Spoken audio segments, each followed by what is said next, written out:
ये स्टोरी आप SS stories channel पर सुन रहे हैं। Episode 14 Zhao kingly. जू सिसी चांदी की ट्रेडमिल पर कदम रखती है। बूम, चांदी की रंग की ट्रेडमिल गर्जना करते हुए चालू हो जाती है। दूसरा स्थान, मुझे अंतिम वर्ष में 10,000 युआन की छात्रवृत्ति प्राप्त करने के लिए दूसरे स्थान पर बने रहना होगा। और अगर मैं पहले स्थान पर आ जाऊं तो मुझे 30,000 युआन की छात्रवृत्ति मिल सकती है। जू सिसी लगातार खुद को प्रेरित करती रहती हैं। संघ के नियमों के अनुसार 10,000 युआन से कम मासिक आय वाले परिवारों को गरीब परिवारों की सूची में रखा जाता है। वह ऐसे ही परिवार से आती है। वह हार नहीं सकती। वह लड़की अपनी पतली लंबी टांगों से बिजली की रफ्तार से दौड़ती है।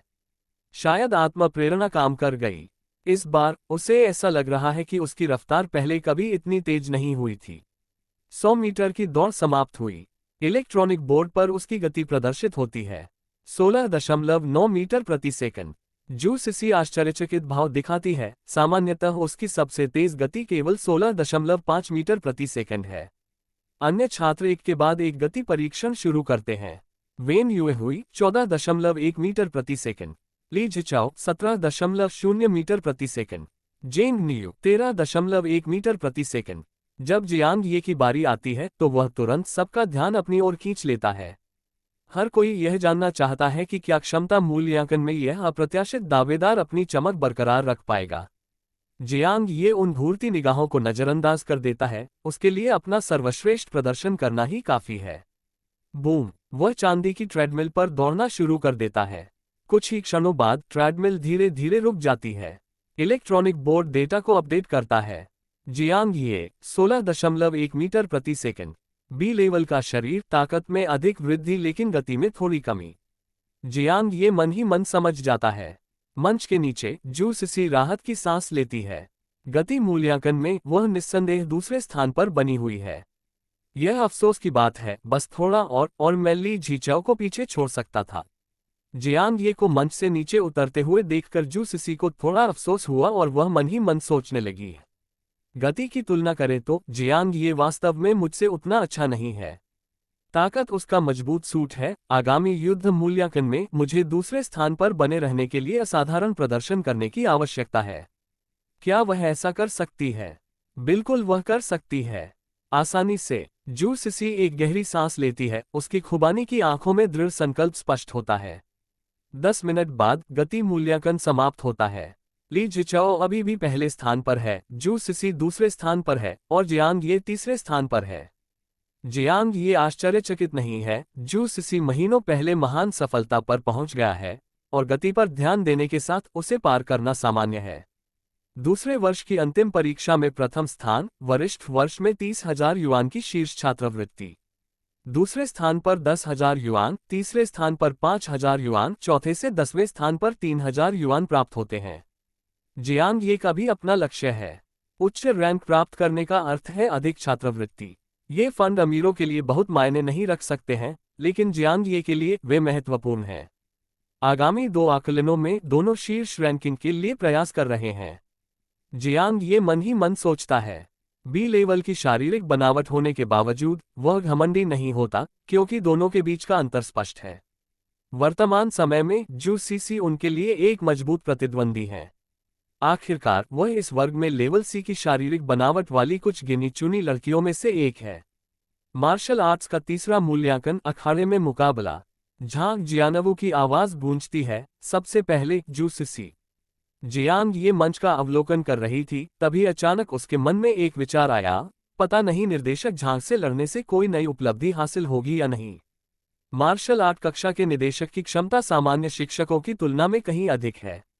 यहाँ तक कि शिक्षक चेन भी मार्शल आर्ट्स के पूर्वज हो सकते हैं, तो क्या निदेशक झांग को कम से कम मार्शल संत स्तर का नहीं होना चाहिए? जियांग ये प्रतीक्षा करते हुए चुपचाप उत्सुकता से इंतजार कर रहा है। समय गुजर जाता है। अंत में अब जियांग ये की बारी है। मैदान पर मंच पर कदम रखते ही झांग जियानवू ने जियांग ये को गौर से देखा। उनकी आंखों में थोड़ी सी जांच पड़ताल का भाव था। मिस चेन ने इस लड़के का जिक्र किया था। देखते हैं कि उसके युद्ध कौशल कैसे हैं। अगर वाकई अच्छे हैं तो उस शर्त पर विचार करना उचित होगा। शिक्षक, कृपया मेरा मार्गदर्शन करें। जियांग ये ने अपना हाथ थोड़ा सा झांग जियानवू की ओर बढ़ाया। फिर वह अपना बायां पैर आगे बढ़ाता है और टाइगर पाउंस फिस्ट स्टांस अपना लेता है। आगे बढ़ो। झांग जियानवू एक स्थिर आभा के साथ खुद को प्रस्तुत करते हैं और छात्रों के साथ अभ्यास करने के लिए केवल मामूली सफलता स्तर की साधना तकनीक का उपयोग करते हैं। फिर भी ग्रेट सक्सेस के छात्र भी 30 चालों के भीतर ही हार जाते हैं।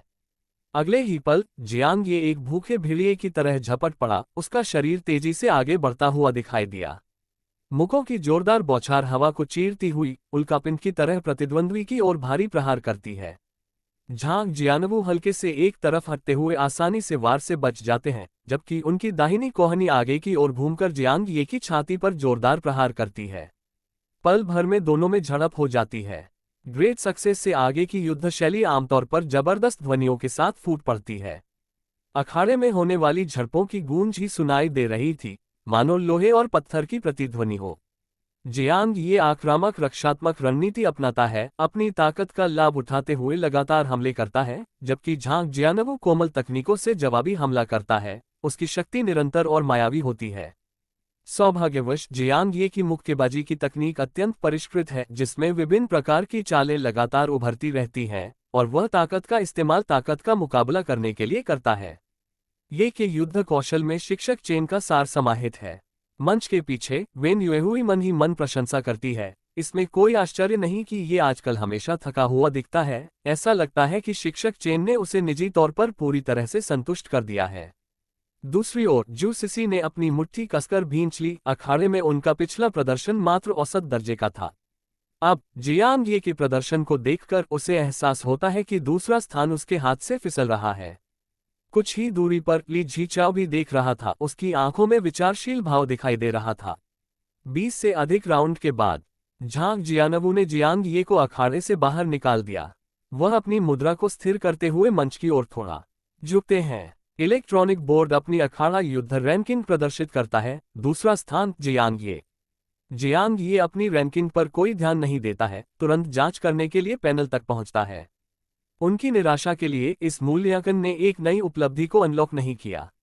अजीब बात है, क्या ऐसा इसलिए है क्योंकि निर्देशक झांग की ताकत शिक्षक चेन से कम है, या क्या निर्देशक झांग की ताकत को भी मार्शल आर्ट पूर्वज स्तर के भीतर वर्गीकृत किया गया है? जियांग ये का मानना है कि यह बाद वाला होने की संभावना है। पूर्व के लिए यह असंभव लगता है। आधे घंटे बाद अखाड़ा युद्ध मूल्यांकन समाप्त होता है। इलेक्ट्रॉनिक बोर्ड मार्शल आर्ट के व्यापक स्कोर को प्रदर्शित करता है। 3 आकलन। जियांग ये भी बोर्ड की ओर देखता है। पहला स्थान है ली झिचाओ 295 अंक। दूसरा स्थान है जियांग ये 260 अंक। तारांकन 260 अंक। जियांग ये विचार करते हैं, मार्शल आर्ट विश्वविद्यालय के मानकों को पूरा करने के लिए अंतिम मूल्यांकन में बस 90 अंकों की आवश्यकता है। वार्षिक पैटर्न के अनुसार जा रहे हैं। सामान्य मार्शल आर्ट विश्वविद्यालयों के लिए कॉलेज प्रवेश परीक्षा का मानक 350 अंक है। बेशक 25 स्कूल्स अलायंस इससे कहीं आगे है, जिसके लिए कम से कम 700 अंकों की आवश्यकता होती है। शीर्ष 10 प्रतिष्ठित स्कूलों की बात करें तो सबसे निचले स्थान वाले स्कूल के लिए भी न्यूनतम अंक 900 हैं। मार्शल आर्ट्स के 4 आकलन के लिए अधिकतम कुल अंक 1200 हैं। 900 अंक प्राप्त करने के लिए लगभग अविश्वसनीय स्तर की मेहनत की आवश्यकता होती है। लेकिन जियांग ये के पास अभी भी पूरा 1 साल है। उसके सुधार की काफी गुंजाइश है। चौथा मूल्यांकन वर्चुअल स्टाररी स्काई युद्ध मूल्यांकन कक्षा में नहीं बल्कि स्कूल के केंद्र में स्थित एक गोलाकार इमारत में आयोजित किया जाता है। झांग जियानवू के मार्गदर्शन में कक्षा 9 के छात्र गोलाकार इमारत के प्रवेश द्वार पर पहुंचते हैं। अन्य कक्षाओं के छात्र पहले से ही कतार में लगे हुए हैं। स्कूल के वर्चुअल उपकरण सीमित हैं, जिसके कारण देर से आने वाली कक्षाओं को अक्सर लंबे समय तक इंतजार करना पड़ता है। सौभाग्य से कक्षा 9 सबसे पहले पहुंचती है। कुछ छात्रों ने वर्चुअल मूल्यांकन पूरा कर लिया है और वे गोलाकार इमारत से बाहर निकल गए हैं। विशेष कक्षा के छात्र। जियांग ये ने उन छात्रों की ओर एक नजर डाली। उनके चेहरे के भाव में थोड़ा बदलाव आया। विशेष कक्षा के छात्र सामान्य कक्षाओं के छात्रों से भिन्न होते हैं। नवजात प्रतिभाओं से लाभान्वित होते हुए, चाहे वह व्यवहार में हो या स्वभाव में, वे एक प्रकार का जोशीला आत्मविश्वास प्रदर्शित करते हैं। इनमें सबसे आगे एक शांत स्वभाव वाली लड़की है, जिसकी लंबाई 1 मीटर 75 इंच है। उसने छोटी आस्तीन वाली शर्ट और शॉर्ट्स पहने हैं और उसके पैर बर्फ जैसे गोरे और लंबे हैं। उसकी कोमल कमर के ऊपर का दृश्य मनमोहक है। वह शांत स्वभाव वाली लड़की कक्षा 9 की ओर देखने के लिए अपना सिर घुमाती है। उसका चेहरा भावहीन है और वह लंबे पैरों से कदम बढ़ाते हुए जाने के लिए आगे बढ़ती है।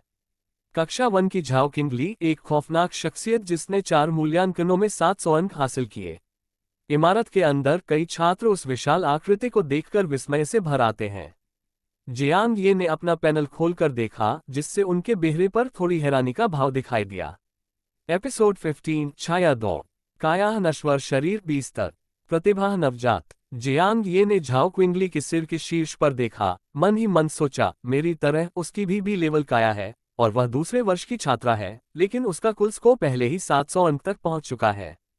उसका वर्तमान स्कोर 700 अंक है, लेकिन इसका मतलब यह नहीं है कि उसका कॉलेज प्रवेश परीक्षा स्कोर समान होगा। कॉलेज प्रवेश परीक्षा से पहले अभी भी पूरा 1 साल बाकी है। अगले साल झाओ क्विंगली केवल इस स्कोर को पार कर जाएगा। अभी मेरे और इन नए प्रतिभाशाली प्रतिभाओं के बीच अभी भी एक महत्वपूर्ण अंतर है। जियांग ये ने आह भरी, लेकिन उसकी मानसिकता बहुत शांत थी। आगे एक लंबी सड़क है और एक दिन वह पकड़ लेगा। बेशक वह ये भी अच्छी तरह से जानता था कि भले ही वह नई प्रतिभाओं को पार कर जाए, ये केवल शुरुआत होगी। इस युग में प्रतिभाएं नदी पार करने वाली मछलियों की तरह प्रचुर मात्रा में हैं। जैसा कि सांस्कृतिक कक्षा के शिक्षक ने कहा, प्रतिभा को 4 स्तरों में बांटा गया है: मूल, नवजात, ताओहाडी, असाधारण। नवजात प्रतिभाओं में से उत्कृष्ट तीसरे वर्ष में पहले ब्रेक को पार कर सकते हैं और star sky martial arts master बन सकते हैं, जबकि ताओबोन प्रतिभाएं तीसरे वर्ष में star sky martial arts master बनना सिर्फ बुनियादी है। कॉलेज प्रवेश परीक्षा से पहले दूसरे ब्रेक को तोड़ना मुश्किल नहीं माना जाता है, लेकिन फिर भी उन्हें सच्चा जीनियस नहीं माना जाता है। एक सच्ची प्रतिभा क्या है? 10 साल की उम्र से साधना शुरू करना, 12 बजे पहला ब्रेक, 15 साल की उम्र में दूसरा ब्रेक, 18 साल की उम्र तक तीसरे ब्रेक तक पहुंचना, यह असाधारण प्रतिभा है। साथ ही दुनिया के सच्चे प्रिय भी। आम लोग केवल 15 साल की उम्र में खेती शुरू कर सकते हैं, लेकिन इस पैदा हुए असाधारण क्षमता वाले लोग 5 साल पहले शुरू करते हैं, स्वाभाविक रूप से आम लोगों की तुलना से बहुत पर। हालांकि इस तरह की प्रतिभा भी सबसे मजबूत नहीं है। ऐसा कहा जाता है कि ऊपर और भी मजबूत प्रतिभाएं हैं, लेकिन वह स्तर एनसीटी से बहुत दूर है। मार्शल आर्ट का क्षेत्र अंतहीन है। विलक्षण प्रतिभाएं सितारों की तरह चमकती हैं। किसी दिन मैं भी उस स्तर तक पहुंच सकता हूं। 2 जीवन जीने के बाद जियांग ये का खून अभी भी गर्म है, तड़प से भरा है। इस समय कक्षा 9 का समूह पहले ही गोलाकार इमारत में चला गया था। उनके सामने एक विशाल धातु का हॉल था। हॉल के केंद्र में धातु की सीटों की पंक्तियां थीं, प्रत्येक पर एक चांदी सफेद धातु का हेलमेट रखा गया था। और हॉल के सामने एक विशाल स्क्रीन ने पूरे ग्रेड के लिए रैंकिंग प्रदर्शित की। पहला स्थान झाओ विदंगली 710 अंक। दूसरा स्थान लिन मियाओ मियाओ 652 अंक। तीसरा स्थान वांग जियांग। शीर्ष 100 रैंकिंग में से लगभग सभी में विशेष कक्षाओं के छात्र शामिल थे। कभी कभी नियमित कक्षाओं के कुछ छात्र आमतौर पर निचले रैंक पर आते थे। अजीब बात है, विशेष वर्ग में लोअर लेवल काया वाले छात्र शामिल हैं, लेकिन पहला स्थान झाओ क्विंगली की तरह बी लेवल काया वाला व्यक्ति है। जियांग ये ने आसपास के विशेष वर्ग के छात्रों पर नजर डाली और मदद नहीं कर सका, लेकिन हैरान महसूस कर सका। तार्किक रूप से एक स्तर की काया बी स्तर से कहीं अधिक है, लेकिन जहां तक वह जानता है, झाओ क्विंगली का नाम पहले साल से पहले स्थान पर मजबूती से रहा है। क्या यह उसकी प्रतिभा या अन्य कारकों के कारण है? जियांग ये ने सोच समझकर सोचा। जैसा कि उन्होंने सोचा, कक्षा 9 के लिए अपना मूल्यांकन शुरू करने का समय पहले ही था। अब चलिए नंबरिंग शुरू करते हैं। झांग जियानवू कक्षा 9 की टीम में सबसे आगे खड़े थे और जोर से बोले। हर कोई एक ही बार में उत्साहित हो गया। वे पहली बार यहाँ नहीं आए थे, कभी कभी सामान्य कक्षाओं के दौरान वे इसका अनुभव करते थे। Virtual starry sky practical assessment में 5 के समूह बनाना शामिल था। मूल्यांकन सामग्री में शैडो रेस के खिलाफ एक आभासी दुनिया के भीतर टीम का मुकाबला शामिल था। इस आकलन का स्कोरिंग मारे गए शैडो रेस की संख्या और टीम के हताहतों की संख्या पर आधारित था। टीमों का गठन मनमाने ढंग से नहीं किया जाता था। स्कूल प्रणाली यह सुनिश्चित करने के लिए उन्हें क्रमांकित करती थी कि प्रत्येक टीम में समान संख्या हो। बेशक ये क्रमांकन कक्षावार किया गया था, इसलिए विशेष कक्षाओं के छात्रों ने इस मूल्यांकन में निश्चित रूप से अधिक अंक प्राप्त किए, क्योंकि औसत गुणवत्ता बेहतर थी। जियांग ये, जिया किंग, ताओ जियाओगांग, हे हुआ, ली हुआन। जियांग ये अपने समूह की बात सुनकर थोड़ा हैरान रह गया। शिया किंग, वह लड़की जो अक्सर उसके लिए पानी लाती थी। बाकी 3 छात्र मध्यम से निम्न स्तर के थे और उसके बहुत करीबी नहीं थे। लेकिन इसी क्षण तीनों जल्दी से जियांग ये के चारों ओर जमा हो गए। भाई जियांग, कृपया हमें ले चलो। जी हाँ भाई जियांग, हम सब में आप सबसे मजबूत हैं, हम नेतृत्व के लिए आप पर भरोसा करेंगे। जियांग ये ने हल्की सी मुस्कान के साथ कहा, यह एक टीम वर्क है, हर कोई महत्वपूर्ण है। आइए मिलकर कड़ी मेहनत करें। हाँ, आइए मिलकर कड़ी मेहनत करें, समूह ने एक स्वर में कहा। उन्होंने स्वाभाविक रूप से जियांग ये की बात मानी, जो कक्षा में दूसरे स्थान पर था। जियांग ये ने चुपके से उसे देख रही जिया किंग की ओर एक नजर डाली और अचानक कहा, जिया किंग, सावधान रहना, कहीं तुम राक्षसों के चंगुल में न फंस जाओ। जिया किंग एक पल के लिए स्तब्ध रह गई, फिर उसका चेहरा थोड़ा लाल हो गया और उसने जल्दी से सिर हिलाकर कहा, मैं सावधान रहूंगी। ये देखकर ताओ शियाओगांग ने तुरंत कहा, भाई जियांग, चिंता मत करो, शिया किंग हमारी टीम में इकलौती लड़की है, हम उसकी रक्षा जरूर करेंगे। जियांग ये ने सिर हिलाया, ज्यादा कुछ नहीं कहा। उसे निश्चित रूप से जिया किंग की रक्षा करनी थी, क्योंकि टीम में एक लड़की होने से उसे 35% आक्रमण गति का बोनस मिलता था और यहां तक कि 50% क्षति वृद्धि को सक्रिय करने का भी मौका था। मुझे आश्चर्य है कि क्या मैं प्रथम स्थान प्राप्त करने के लिए अपनी इस क्षमता पर भरोसा कर सकता हूं। जियांग ये ने दूर से चुपचाप ली जीचाओ की ओर देखा। प्रथम स्थान प्राप्त करने पर उन्हें 30,000 युआन की गरीबी सहायता छात्रवृत्ति मिली, जिसकी उन्हें बहुत लालसा थी। टीम के कार्यों का निर्धारण पूरा हो गया था। ली जीचाओ शांत रहे और उन्हें अपना पहला स्थान बरकरार रखने का पूरा भरोसा था। दूसरी तरफ जू सिसी ने अपनी मुठियां भींच ली, उसकी बादाम के आकार की आंखों में दृढ़ संकल्प का एक संकेत टिमटिमा रहा था।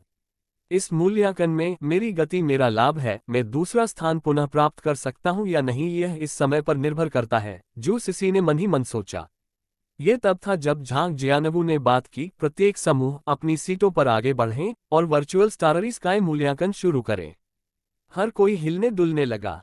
जियांग ये अपनी सीट पर चले गए और चांदी सफेद आभासी हेलमेट पहन लिया।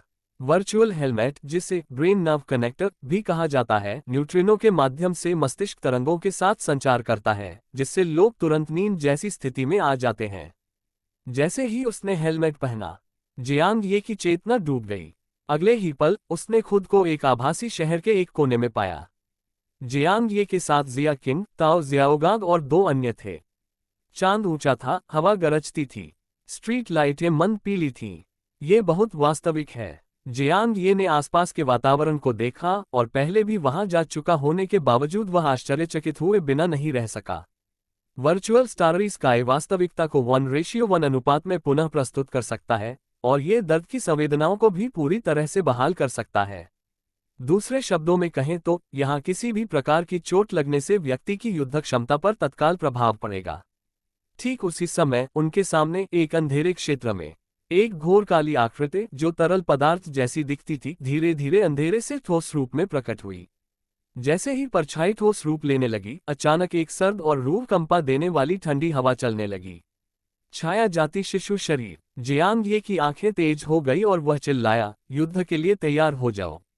बाकी चारों ने अपने चेहरे के भाव और भी सख्त कर लिए। शैडो रेस बेहद शक्तिशाली थी। एक शिशु का शरीर 1.5 से 2 मीटर लंबा होता है, जबकि एक किशोर का शरीर 3 मीटर से अधिक लंबा हो सकता है। किसी किशोर अपराधी का सामना करने के लिए कम से कम प्रथम श्रेणी के मार्शल आर्ट्स मास्टर की आवश्यकता होती थी, जबकि उनके सामने शिशु शरीर लगभग 1.5 मीटर था, जो अपनी तरह का सबसे कमजोर था। फिर भी इसे प्रबंचित करने में 5 की ताकत लगी। हिस, काली छाया ने एक फुफकार का उत्सर्जन किया, अचानक उनकी ओर बढ़ गया। हालांकि जैसे ही जियांग ये और अन्य लोगों ने अपना पूरा प्रयास किया, छाया रहस्यमय तरीके से गायब हो गई। ताओ शियाओगांग और अन्य लोग क्षण भर के लिए स्तब्ध रह गए। जियांग ये चिल्लाया, अपनी पीठ देखो। छाया जाति ने छाया रखने का पक्ष लिया। जियांग ये को याद आया, चेन जिलू ने बार बार युद्ध के दौरान छाया की स्थिति को हमेशा ध्यान में रखने की आवश्यकता पर जोर दिया।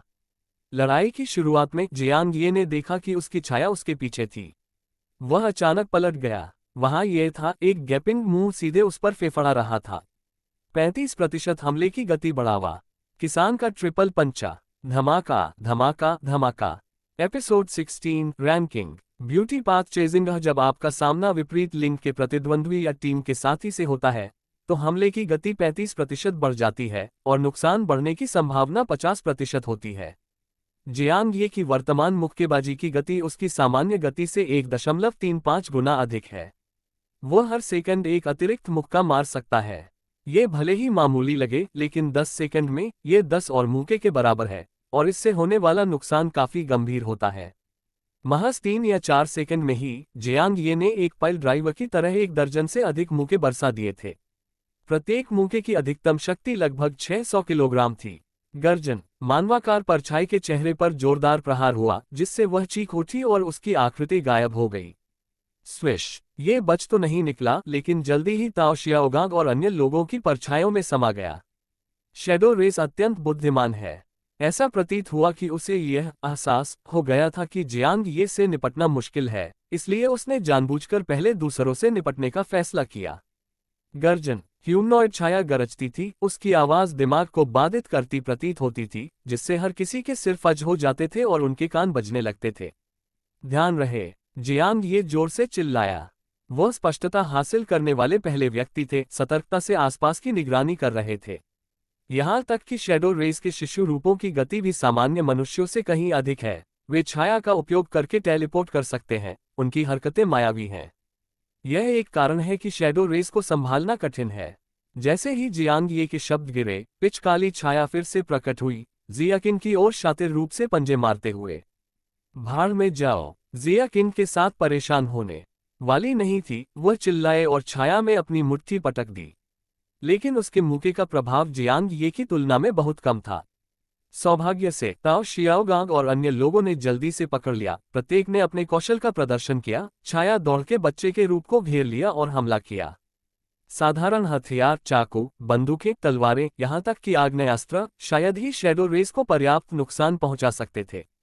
इसके विपरीत मानव मुक्के वास्तव में शैडो रेस के लिए खतरा बन सकते हैं। ऐसा इसलिए है क्योंकि मानव शरीर एक विशेष चुंबकीय क्षेत्र उत्पन्न करता है जो बुरी आत्माओं को डरा सकता है। और स्टार स्काई मार्शल आर्ट्स के उस्ताद इस चुंबकीय क्षेत्र को उत्पन्न करने के लिए स्टार स्काई ऊर्जा का उपयोग करते हैं, जिसके बाद विशेष हथियारों का उपयोग करके शैडो रेस को अधिक नुकसान पहुंचाया जा सकता है। जिन लोगों ने अभी तक फर्स्ट ब्रेक हासिल नहीं किया है, वे केवल अपनी मुट्ठियों के दम पर ही काम कर सकते हैं। जियांग ये और कई अन्य लोगों ने मिलकर परछाई को घेर लिया। हालांकि यह शिशु का सबसे कमजोर रूप था, फिर भी 5 लोगों को एक साथ इसे सहन करने में बेहद कठिनाई हुई। जब भी वह परछाई चीखती थी तो लोगों को चक्कर आने लगते थे, वे मुश्किल से खड़े हो पाते थे। सौभाग्यवश उन चीखों का जियांग ये पर बहुत कम प्रभाव पड़ा, इसलिए वह समय रहते दूसरों को याद दिला सका। अगर ऐसा नहीं होता तो समूह को पहले ही गंभीर चोटें लग चुकी होती। गर्जना, एक और गर्जना। इस बार जियांग ये चेतावनी देने में बहुत देर कर चुका था। पफ, उनमें से एक की बांह काट दी गई थी, खून बह रहा था और वह दर्द से चीख रहा था। ली हुआन, तुम ठीक तो हो ना? ताओ शियाओगांग का चेहरा बदल गया। तीव्र लड़ाई ने उससे लगभग भूल दिया कि वे एक आभासी दुनिया में थे। ये लानत छाया दौड़, उनकी जीवन शक्ति बहुत मजबूत है। उनकी शारीरिक शक्ति सीमित है, लेकिन छाया दौड़ में अंतहीन ऊर्जा थी, मोटी त्वचा के साथ, व्यावहारिक रूप से अजेय थी। ध्यान रखें, यह 1 के खिलाफ 5 था। अगर अकेले सामना किया जाए तो यह अकल्पनीय होगा। ये लगभग अपनी सीमा पर भी है। जियांग ये ने छाया की ओर देखा, सख्ती से कहा, सब बाहर जाओ, इसे खत्म करो। इस समय ह्यूमनॉइड छाया लगातार विकृत हो रही थी, पिघलने वाले पॉप्सिकल की तरह अपने रूप को बनाए रखने के लिए संघर्ष कर रही थी। ये कमजोरी का संकेत देता है। सब बाहर जाओ। जियांग ये ने अपनी पूरी ताकत से मुक्का मारते हुए पहले आगे बढ़ाया। इस क्षण में उसे अचानक प्रेरणा महसूस हुई, ये भविष्यवाणी करते हुए कि पंच की शक्ति बहुत बढ़ जाएगी। क्षति को 50% तक बढ़ाएं। आखिरकार पूरे खेल के बाद ट्रिगर हो गया। जियांग ये के पास सोचने का समय नहीं था, उसने छाया के सिर पर अपनी मुट्ठी जमकर मार दी। बूम, इस पंच ने सीधे छाया को चरण पृथक्करण बनाने का कारण बनाया, जिसमें तरल की बूंदों जैसी छाया के छींटे पड़ते थे। फिर भी छाया में अभी भी कुछ ताकत थी, उसका रूप टिमटिमा रहा था और एक बार फिर गायब हो रहा था। अगले ही पल ली हुआन के पीछे छाया में छाया दिखाई दी, जो स्पष्ट रूप से आपसी विनाश का इरादा रखती थी। सौभाग्य से ताओ जियाओगांग ने ठीक समय पर ध्यान दिया, छाया के शरीर को काटने के लिए एक पैर का चाबुक भेजा। अंत में मर गया। ताओ शियाओगांग ने गहरी सांस छोड़ी। छाया दौड़, बहुत परेशानी। जियांग ये ने वही भारी अभिव्यक्ति साझा की। शुक्र है कि यह आभासी दुनिया में था, यदि वास्तविक दुनिया में रखा जाता है तो खतरा कहीं अधिक होगा। बस इतना ही। दूर की छाया में 3 और मानव आकार की आभासी छायाएं उभरी। वे 1.5 मीटर की ऊंचाई पर भी खड़े थे, जो सबसे निचला स्तर था शिशु शरीर। लेकिन इस बार 3 थे। दूसरा स्तर। सभी के भाव तनावग्रस्त हो गए। वर्चुअल स्टारी स्काई का मूल्यांकन खेल के स्तर के समान था। पहले स्तर में केवल एक शैडो रेस थी, दूसरे स्तर में 3 थे, तीसरे स्तर में 5 थे। जैसे जैसे आप आगे बढ़े, संख्या बढ़ती गई। सुस्त मत करो, दूसरे स्तर से गुजरने का प्रयास करो, जियांग ये ने कहा। समझ गया। ताओ शियाओगांग और अन्य लोग जियांग ये के आसपास केंद्रित थे और स्वाभाविक रूप से इस समय कहने के लिए और कुछ नहीं था। जबकि जियांग ये की टीम जमकर जूझ रही थी, अन्य टीमें भी भयंकर युद्ध में लगी हुई थीं। एक आभासी स्थान में जू सिसी 4 अन्य लोगों का नेतृत्व करते हुए दूसरे स्तर की 3 छायाओं के खिलाफ जमकर लड़ रहा था। अब उनकी टीम के 3 सदस्य पहले ही घायल हो चुके थे, जिनमें से 2 ने एक हाथ खो दिया था। पूरी टीम की ताकत काफी कम हो गई थी। केवल जू सिसी ने अभी भी अपनी चरम युद्ध शक्ति को बनाए रखा है, लेकिन वह अधिक समय तक टिक नहीं पाएगी। वहां रुको। जू सिसी ने अपने दांत पीस लिए, मन ही मन सोच रहा था, आप अपने माता पिता के लिए एकमात्र आशा है। आपको इसे 25 स्कूल एलायंस में बनाना होगा और माँ और पिताजी को 200 वर्ग मीटर के घर में रहने देना होगा। आप यहाँ नहीं गिर सकते। यदि आप दूसरे को भी सुरक्षित नहीं कर सकते हैं, तो आप पहले के बारे में कैसे बात कर सकते हैं? 25 स्कूल एलायंस के बारे में बात कर सकते हैं। मार डालो। अपनी इच्छा के बल पर जू सिसी ने आश्चर्यजनक युद्ध शक्ति के साथ विस्फोट किया। पूफ। उसने एक छाया के सिर के माध्यम से एक मुक्का मारा, लेकिन साथ ही उसका बायां हाथ छाया दौड़ से फट गया था। जू सिसी ने अपने दांत पीस लिए और अगले लक्ष्य की ओर भागना जारी रखा। एक और आभासी स्थान में बूम। ली जिचाओ ने तीसरी छाया को नष्ट कर दिया। लगातार खून बह रहा था। वह भी गंभीर रूप से घायल हो गया था और स्थिति गंभीर थी। लेकिन पीछे मुड़कर उसने देखा कि टीम के 4 साथियों को जमीन पर गिरा दिया जा रहा है और एक छाया से पीटा जा रहा है। ली जिचाओ का इरादा वापस जाकर उनका समर्थन करने का था। दहाड़। एक गर्जना की आवाज गूंजी और ली जिचाओ ने दर्द से तुरंत अपने कान ढक लिए। उसे लगा जैसे दुनिया घूम रही हो। ये शैडो रेस की एक ऐसी दहाड़ थी जो दिमाग में हस्तक्षेप करने और भ्रम पैदा करने में सक्षम थी। जब वह बेखबर था, तभी एक परछाई तेजी से गुजरी और उसे एक थप्पड़ मार दिया। धातु के हॉल में झांग जियानवू हाथ बांध कर खड़े थे और विशाल स्क्रीन पर चल रही रैंकिंग को देख रहे थे। झाओ किंगली नाम की उस लड़की ने 700 अंक हासिल किए। अविश्वसनीय। मुझे याद है कि जब उसने पहले साल दाखिला लिया था, तब उसकी प्रतिभा सर्वश्रेष्ठ में से नहीं थी। लेकिन अगर वह इस गति को बनाए रखती है, तो अगले साल वह शीर्ष 10 प्रतिष्ठित स्कूलों में जगह बना सकती है।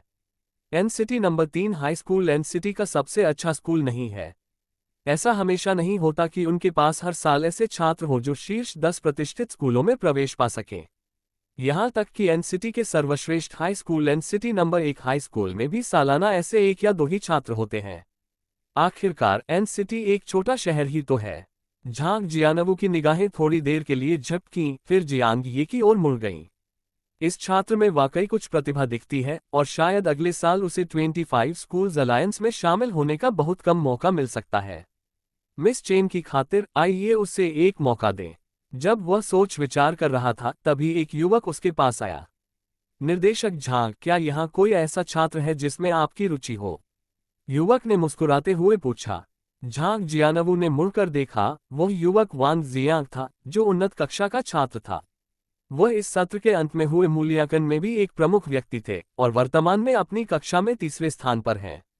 वांग जियांग ने हॉल में चारों ओर नजर घुमाए और उत्सुकता से पूछा, मैं देख रहा हूं कि ये सभी साधारण कक्षा के छात्र हैं।